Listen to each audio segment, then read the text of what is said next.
Lesbian Detectives. Unsolved cases. She's still missing. Yeah, they haven't found her yet. Well, let's talk about it. They say he vanished without a trace. Could it be a psychotic break or a tragic accident? Police don't know where the body went. Unsolved murders, body still missing. That's unheard. Where's the witness?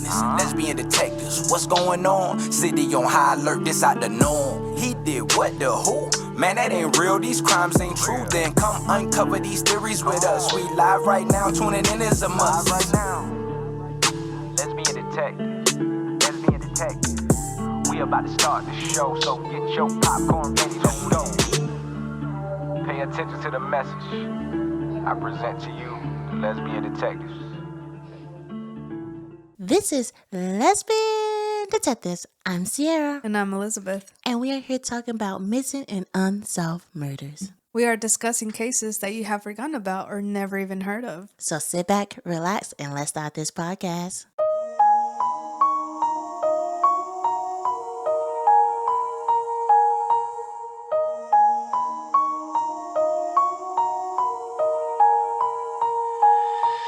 Hey everybody, thank you for returning back to our little podcast.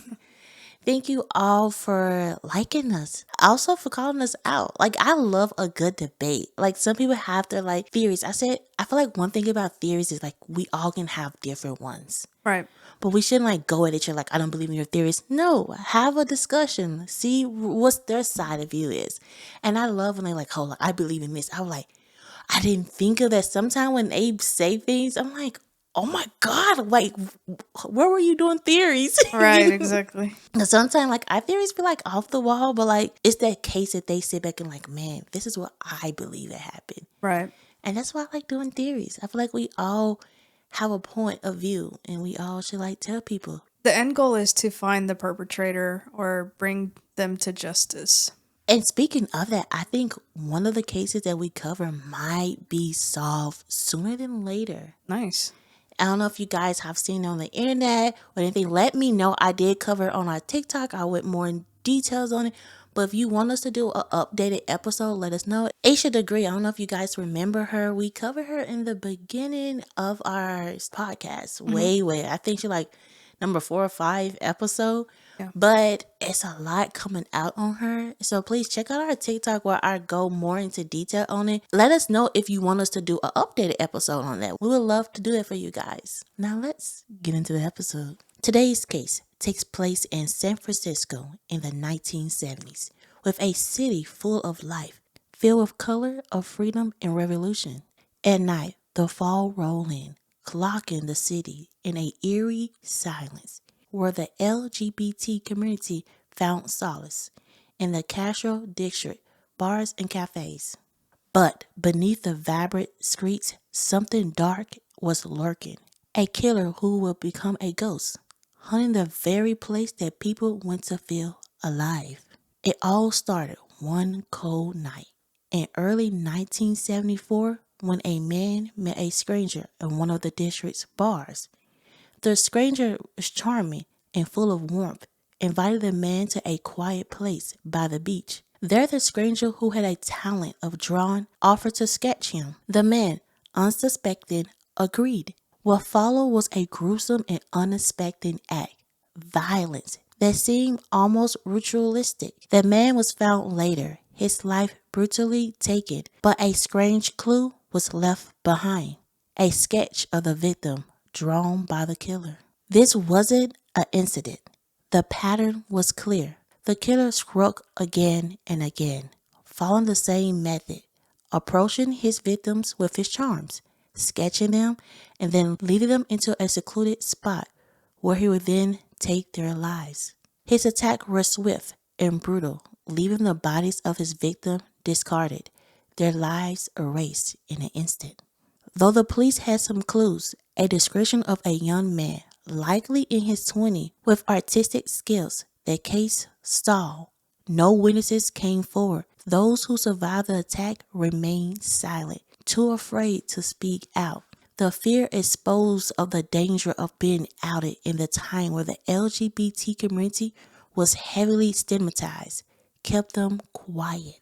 As the time passed, the killer's name was never known. He was a shadow in the city, slipping through the cracks of an investigation that seemed to have no answers. The police thought they had lead, but no solid evidence. The trail went cold. Decades later, the case was reopened and a new sketch was released, hoping to finally unmask the killer. But the Doodler remained elusive. His identity still a mystery. His action still haunt the city. In the years since, the city has changed, but the darkness that once clung to it has never been forgotten. But the fog may have been lifted, but the stories remain an unsolved mystery, a chilling reminder of the violence and silence that once defined its era. This is the case of the Doodler murder. In the summer of 1975, in the city of San Francisco was alive with a quiet energy. The streets was filled with a hum of the day-to-day life, but at night they came alive in another way. The city LGBT community, particularly in the Castro District, had become a heaven, a place where people could live freely, love openly, and express themselves. But within the vibrant world, a shadow begins to creep through the bars, the parks, and the place where people felt the safeness. In the 1975, the Doodler entered the scene, though his name wouldn't come to be known until much later. He wasn't the usual serial killer, someone who fit the mold of the darkness, deranged monster, hidden in plain sight. The Doodler was different. He was charming, friendly, someone people wouldn't think twice about. He drew people in with his artistic talent. He was an accomplished sketcher artist, known to draw caricatures of people, capturing them with a pencil and a paper before anyone could really understand what was happening. His sketches was a curious blend of innocent and an eerie tension, but beneath the innocent exterior layer, the heart of a monster, one that would strike swiftly and without any mercy. The Doodler, the killer, earned his nickname from the bizarre detail that emerged in interviews with survivors. He would sketch a portrait of his victim before taking them to a secluded spot to commit the horrifying crime.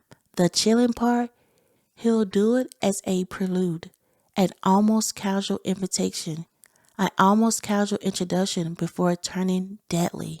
It was January 27, 1974, when the first victim arose. Gerald Kavanaugh was found discarded on a lonely stretch of the ocean beach, his body twisted and abandoned as though he was nothing more than trash. That night had been cold, the fog thick, but Gerald's death would be anything but quiet. His death would be the start of a series of brutal killings that will be seeing a shockwave through the Castro and across the San Francisco. Gerald had been a regular at the Sappho Bar, a place where gay men came to escape the world judgment. Gerald was no stranger to the community. He was a middle-aged man known for his kindness and warmth of laughter. But this night would be different. He had met a man, a young stranger who seemed polite enough. They had exchanged pleasantries, and Gerald, never one to shy away from a conversation, scrolled up a chat. This man, the Doodler, was everything that Gerald would have wanted in a companionship that night. Charming, attentive, and friendly. He spoke like someone who belonged, someone who lived in the city long enough to know its rhythm. There was something darker beneath his friendly demeanor, something that Gerald could never have foreseen. After some time, the Doodler invited Gerald to accompany him to the nearby beach. It was a typical spot where men often went for privacy, a place to escape the noisiness of the city. What Gerald didn't know was that the man's invitation would be his last. They walked together along the shore, the crashing waves muffled by the thick fog. And when the Doodler spotted and suggested sketching Gerald's portrait, Gerald never thought to question it. It was innocent enough, a sketch of a moment. But it was the beginning of his end. The last thing Gerald likely saw was the Doodler sketch pad, the pencil in his hand, then an instant the sharp flash of a knife. Gerald fought back, but it was hopeless. The Doodler was calculated, precise, drove the blade into Gerald's body over and over and over again, over 20 stabs in total. It was a frenzied attack, one that didn't seem to have any purpose other than the release of pure violence. When the body was discovered, there was little evidence to go on, no witnesses, just a bloody corpse on the sand, and the Doodler eerie signature, a sketch of Gerald, drawn by the killer's own hand, left behind as if it was a calling card. Months passed, and the fog continued to roll in over San Francisco, as did the Doodler killing. Each time he followed the same ritual, sketching the victim before taking them to a secluded place, and each time he struck, leaving their bodies mutilated and unrecognizable, to erase any trace of their humanity. On June 25th, 1974, Joseph Stevenson, nicknamed Jay, a 27-year-old man, was a popular female impersonator and had been named the summer replacement of Finencio. Finencio was a old-time club, had been around since the early 30s. It had been a hot spot for the military and celebrities, wrote James Smith. But by the 70s, the high tourist attendance and the hands-off rule discouraged the gay crowds, and they largely went elsewhere. Just like Gerald, Joseph had spent the evening at the Castro District, engaged in the same friendly conversation, the same flirtation. The Doodler seemed harmless, a charming man in his early 20s who had a reputation as an artist, a man whose drawing could capture the essence of someone's face. Joseph accepted his offer and followed him to the Golden Gate Park, a place where men often went for intimacy in the dark. But there in the mist, the quiet rustle of leaves, the Doodler did the unthinkable. Just like before, he struck quickly, stabbing Joseph multiple times before leaving his body discarded in the park, a signature sketch tucked in his pocket. The killer had grown bolder. There was no sign of him slowing down. The city was on edge, but no one knew who to look for. The Doodler blended into the crowd. His face was among many, and yet his action will leave unthinkable marks on the city. Then came Klaus Christman, a 31-year-old man who was found dead in July of 1974. The attack of Klaus was strikingly similar to the previous ones, but this time the Doodler action seemed more deliberate and methodical. He didn't just kill. He seemed to be testing his limits, trying to push the boundaries of violence. Christman's throat was slashed in 3 different places. He was stabbed at least 15 times. Christman had a wife and 2 children. He had been staying with his friends, Mr. and Mrs. Broker Williams, and had been in the city just 3 months. His body was returned to Germany for his burial. In May of 1975, the next victim, Frederick Kaplan, would meet the same fate. Frederick's body was discovered at Ocean Beach, his life stuffed out like the others. The killer ritual never changed. He was calculated and seemed unstoppable. With other murders, his arrogance grew. He began to feel untouchable, like a ghost moving in and out of the city unnoticed. The Doodler's reign of terror ended with one final victim, Harold Goldberg, the oldest among them at 66. It was June the 4th, 1975, when a lone hiker wandering through the Lincoln Park golf course in San Francisco stumbled upon a gruesome sight just 10 yards off the trail. There in a bush lay a man, his throat slashed, his pants unzipped, and his body left to decay under the open sky. By the time the authorities arrived, death had already taken its toll. Maggots and fly larvae had claimed his face, a grim testament to the 2 weeks he had been left undiscovered. The San Francisco Chronicle would later confirm the chilling details. But there was more to Goldberg's story. Even before the Doodler found him, death had already been creeping in. His body was failing him. his liver ravaged by portal cirrhosis. In the end, it was not illness that took him, but a blade of a killer who vanished into the night. 5 months had passed when the San Francisco Police Department finally released a composite sketch of the suspect. The man, they said, was a familiar face in the bars of restaurants of the Upper Market and Castro neighborhoods. He was young, somewhere between 19 and 22, tall and slim, always donning a Navy-style watch cap. But it wasn't just his appearance that intrigued investigators. They believed he was quiet, serious, and well-educated, possibly even from an upper-middle-class background. He had once told a witness he was studying commercial art, leading police to suspect he might be an art student. Yet no one had ever seen his sketches, and the press never published them. More disturbingly, police suspected he had a history of mental struggles, specifically ones tied to sex. Reports at the time vaguely described him as having sexual identification problems and receiving outpatient psychiatric care. Then there were the words. He allegedly spoke to his victims, a chilling refrain. "All you guys are alike."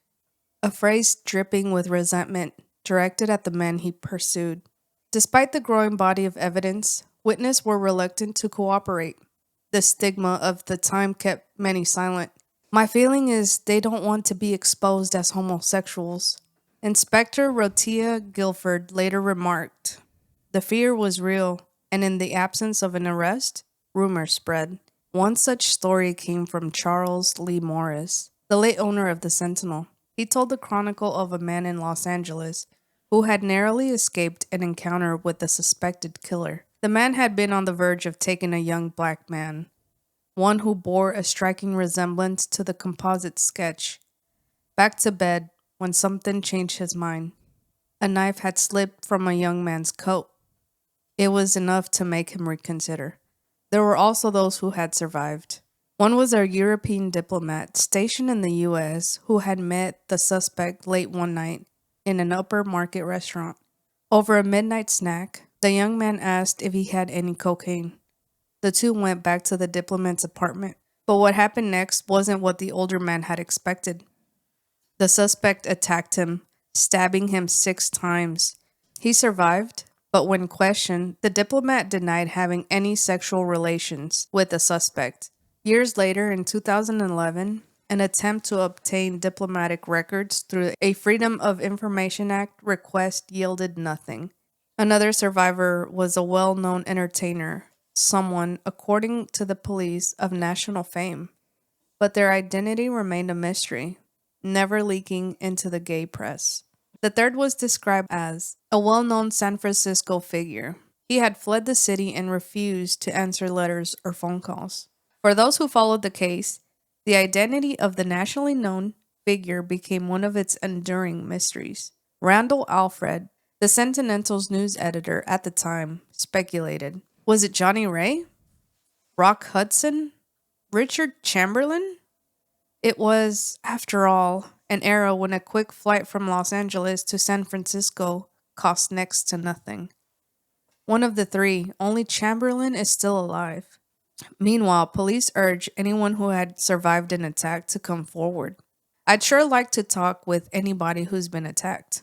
Inspector Frank McCoy told the Sentinel, emphasizing that all the information would be kept confidential. But the silence remained, and so did the mystery. A suspect named Ralph, an acquaintance of one of the victims, was arrested.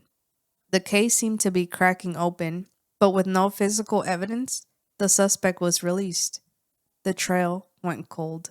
Years passed and the city's focus moved on, but the Doodler's crimes remained locked in a vault of unsolved mysteries. Then, in 2018, the San Francisco Police Department reopened the case. New forensic technology and fresh leads prompted them to take another shot.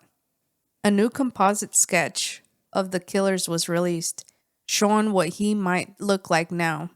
Older, more weathered. The hope was that someone would recognize the man in the sketch, that someone would come forward. But still, the Doodler remained a ghost, unseen, unknown, and undeterred. Though the Doodler's identity remained a mystery, his victims are not forgotten. Their names live as part of San Francisco's dark history, a chilling reminder of the violence faced by the LGBTQ plus community at the time. Their lives, their stories, their legacy, it's all part of a deeper conversation about how fear, silence, and discrimination allowed a killer to walk free. As time passes, the Doodler's shadows still lingers. The city that once danced in the light of the Castro District's neon signs now dances in the light of progress. But the fog that shrouded those dark nights in 1974 through 1975 remains. And the Doodler? Well, he's still out there, waiting, hidden in the shadows. Before we end this case, let's sit back and remember the victims. The first victim, Gerald Kavanaugh, was a 49-year-old man known for his warmth, his laughter, and his welcoming presence in the Castro. Gerald was more than a regular at the local bars. He was a friend to many, always ready with a joke or a listening ear. Once, one cold evening, he met a young man, a stranger who seemed harmless and even intriguing. Gerald, ever the sociable soul, agreed to go with him. They walked to a quiet spot near the beach, but when the man offered to sketch Gerald as if it were an innocent exchange, but in that moment, Gerald's life was taken in a brutal act of violence. He fought back, but the Doodler was relentless, stabbing him over 20 times. When his body was found, the only thing left behind was a sketch, capturing the likeness in a chilling detail. Gerald's life had been stolen, but his spirit was remembered by those who loved him. Joseph Stephen, a 27-year-old man, was another victim whose life was cruelly cut short. Joseph was the kind of person who brightened a room with his energy. He was an artist, someone who shared his soul through his creative work and loved to engage with the community. He was a familiar face in the Castro, known for his easy smile and compassionate nature. Like Gerald, Joseph crossed paths with the Doodler on a night out. The two struck up a conversation, and Joseph, trusting and full of life, agreed to go to a nearby park. There, the Doodler attacked. Joseph's life was taken, and once again, the killer left behind his signature, a sketch of the victim, a haunting memento of a life ended too soon. Claus Chrisman, 31, was another soul whose life was stolen in the same brutal fashion. Claus was a free spirit, an artist who had come to San Francisco seeking new beginnings. He was open-hearted and passionate, living each day with the hope of creating a better world. Claus had dreams of art, of love, and of the world where people could be themselves without fear. But his dreams were shattered in a secluded spot where the Doodler took his life with the same methodical violence. When his body was discovered, the details were chilling familiar. No witnesses, no clear motive, only the devastating loss of a man who had fought, who had so much left to give. Then there was Fred Capin, another victim whose story was cut short. Frederick, like the others, had a presence that drew people in. He was known for his intelligence and his ability to make others laugh. Frederick had found love in Castro, and though he had faced challenges, he remained hopeful. His death, like the others, was sudden and cruel, leaving his friends and family in deep mourning. Frederick's legacy lives on in the hearts of those who knew him. He was taken, but he was also cherished. These men, Gerald, Joseph, Claus, Frederick, were more than just victims. They were sons, brothers, friends, lovers. And they had hopes and dreams, plans and connections with those who loved them. Their lives weren't just lost in a moment of violence. They were erased by a killer who, for reasons still unknown, chose to strike down those who had the courage to live authentically in a world that wasn't always kind to them. Each of these men had a story to tell, a laugh to share, and love to give. But the world never got to see their potential fulfilled. But it's not just the killer's identity that has left a lasting shadow on San Francisco. It's the silence of the survivors. Those who narrowly escaped the Doodler's grasp never spoke out. Their voices silenced by fear. In a time when being outed as gay could lead to violence, rejection, and worse, many choose to remain silent. Their experiences hidden. The Doodler's reign of terror continued, uttered by the quiet fear that surrounded his victims. The police investigation into the killings was thorough, but as the years passed, the trail grew cold. The Doodler's description, a young man, like in his 20s, with artistic skills, offered little to go on. Despite multiple attempts, including a few false leads, the killer remained elusive, and with each passing year, the memories of the victims faded further into the fog. In the decades since, the case was reopened with new forensic methods offering a glimmer of hope that the killer might finally be unmasked.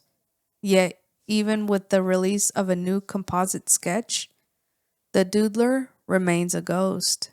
His name is still unknown. His actions still haunt the city. Today, the Castro District has evolved, and the LGBTQ plus community has fought long and hard for acceptance and rights. The fog still rolls in, but it no longer carries the same weight of fear. However, the legacy of those lost to the Doodler lingers. Gerald, Joseph, Claus, and Frederick were all taken in an instant, but their lives and memories are not forgotten. They live on in the hearts of those who knew them, in the stories shared by those who remembered their laughter, their kindness, their love. Though their lives were stolen too soon, they are not just victims of a senseless killer. They were individuals with families, dreams, and aspirations. Men who deserve to be remembered and cherished. The case may remain unsolved, but their stories, their humanity, and their spirits live on, keeping the memory of their lives alive, even in the fog. This is the case of the Doodler's murders. Now let's get into some theories. Theories. Let's get into some theories. Let's get into some theories. Everyone is a suspect until proven guilty. Let's get into some theories. Lesbian detectives. What type of thoughts you thinking? What theories running through your mind? I'm thinking all types of suspicion. Uncover the truth, what we can find. Witness say they saw somebody creeping out the back door. What you think they did it for? That's so crazy, I'm not sure. They found a car, where could she be? Here go another puzzle piece. Researching through your history. It's plenty unsolved mysteries. Everyone is a suspect until proven guilty. Let's get into some theories, yeah. Let's get into some theories. Let's get into some theories. Everyone is a suspect until proven guilty. Let's get into some theories. Lesbian detectives. This case is a doozy. It's hard to figure out because most of our cases, like, we could pinpoint, like, okay, this might be the person. They might know the person, but this is a serial killer. So it's different. I know, like, we don't have the knowledge and stuff like that to profile, but I'm going to try my best. When I thought about it, I was like, when he said that line, you all are the same.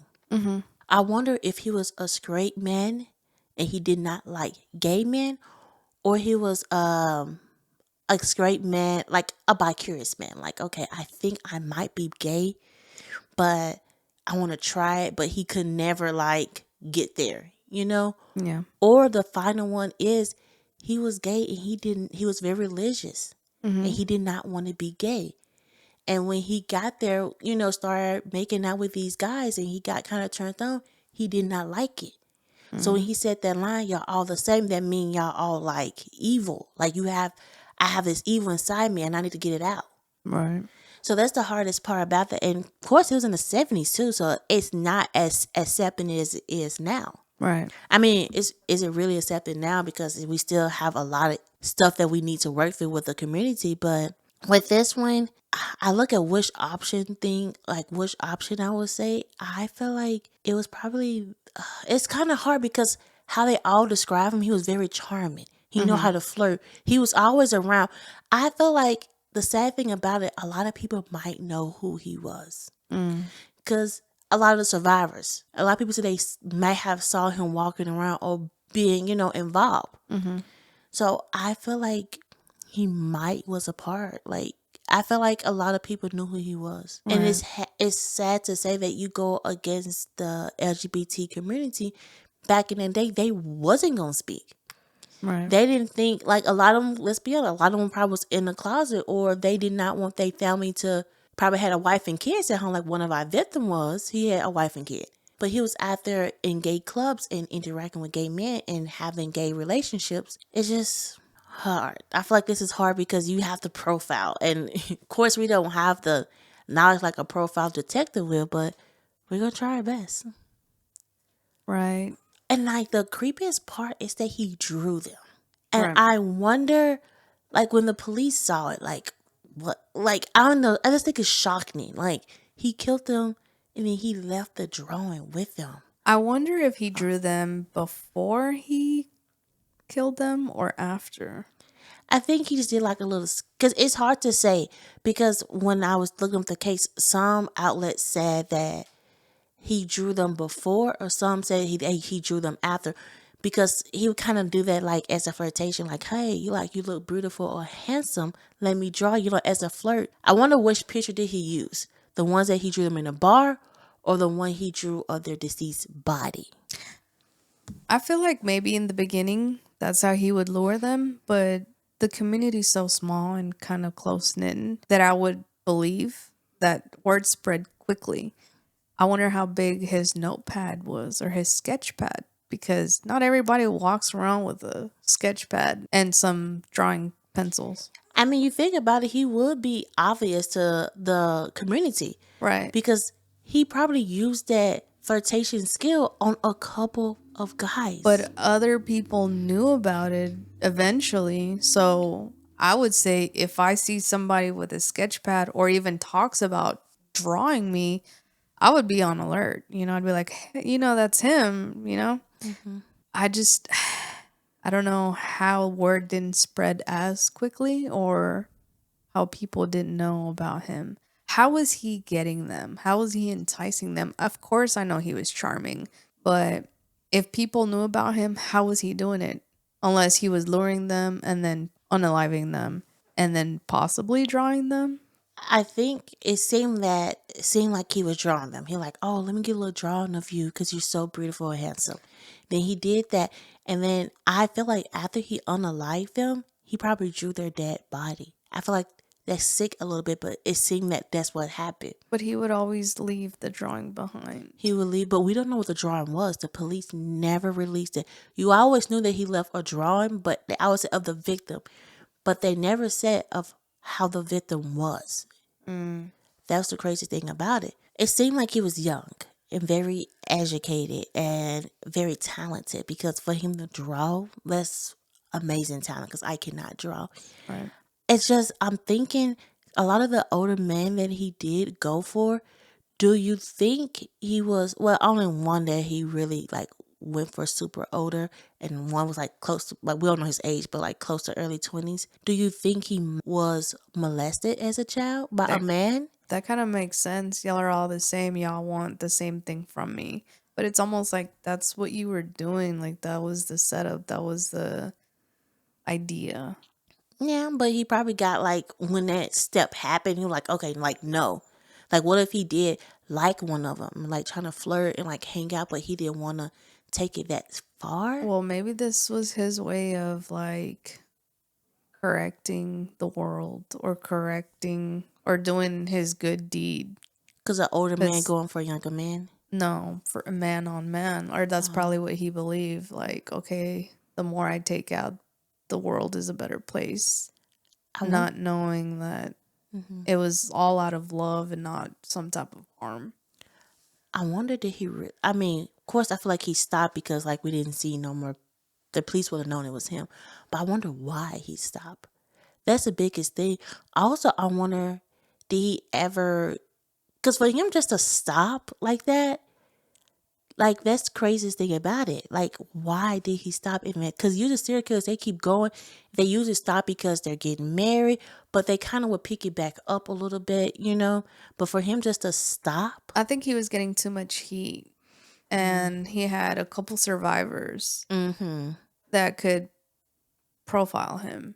They were scared, but nothing is guaranteed. I wonder why they haven't came out. That's a good point, because I was going to bring that up. Like, it's okay to come out. But we don't know. They probably got married to a woman, had kids, and they didn't want their kids or their family to know, like, hey, this is what happened to me as a child. And people say that it's harder for a man to come out because they're scared of, like, oh, you weak, you're not a man, you let this person did this to you. But let me tell you something, guys, it's okay. It's okay to use your voice. I know, like, oh, it's back in the 70s, all that stuff happened, but come out now. Even like one other person might be like a big celebrity. Yeah. That's a big thing, because if he came out, his voice and so many other men will come out behind him and speak their truth. I believe he thought that he was doing the right thing by taking out gay men. Of course, it was frowned upon, and his idea was that it was a bad thing. I believe that he thought it was a good deed that he was doing. He said, y'all are all the same. So he saw them as evil, as wicked. But it's all about perception, you know. His family probably didn't agree, or his loved ones. It was a different time back then.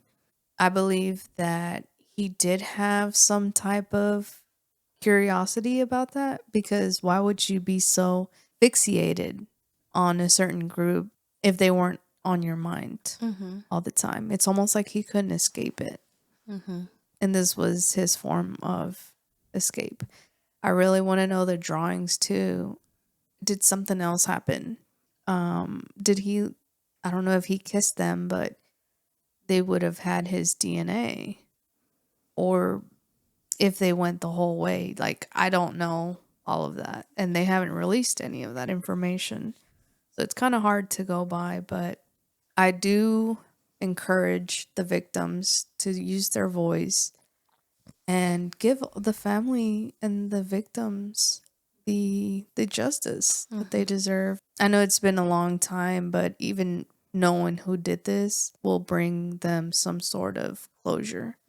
And also, my question is, do you think that he really stopped? Like, why do I have a couple theories of why he stopped? One, as you said, like, it was too, like, the heat was just getting strong. He like, you know what, I need to chill out. Or he got married and they moved away. Or what if, like, the people found out who he was and just killed him? I'm like, okay, bye. Right. That was another theory of mine. They probably ganged up, figured out who it was, but they're not going to out themselves.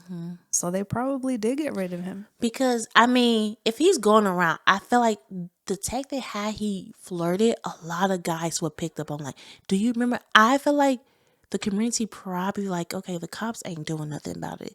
It's probably us. We need to stand up for each other, because they could like, okay, don't go out with him, but a lot of guys won't know that. You know? Yeah.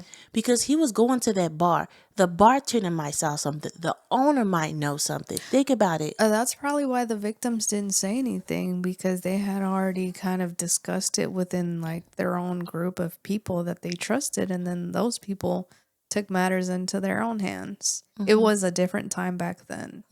So that makes a lot of sense. I don't think he would just stop even if he got married. Right, because he would kept doing it. And that's why the victims are not coming out, because for them, like, justice has already been served. I mean, that's a theory that I never, well, I just thought about just now. Yeah. But I'm just thinking, like, what if the community was like, okay, let's take things in our own hands? Because how he flirted is so, like, obvious. They gonna see, like, as you said, a sketch pad and a pencil. They gonna know this guy that's walking around. He went to that bar and picked up those victims. That was like his hunting ground. So And it was in Castro. It was at a certain spot. a certain bar he go to and he picked them up. So the owner might know something. The bartender might know something. People that's around, they're like, man, because I know, let's be honest, people like to gossip. Cheeseman. People like Cheeseman. And they probably was like, hey, call him Bailey. Just give him a name. They probably like, hey, you know Bailey's always have that sketch patch around.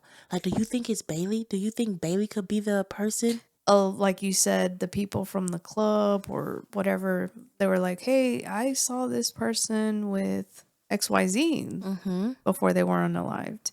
And then people just start putting two and two together. And there is one common denominator, and it's going to be the perpetrator. Or the sketch patch. Because they're going to say, hey, he always carrying around, he's always drawing.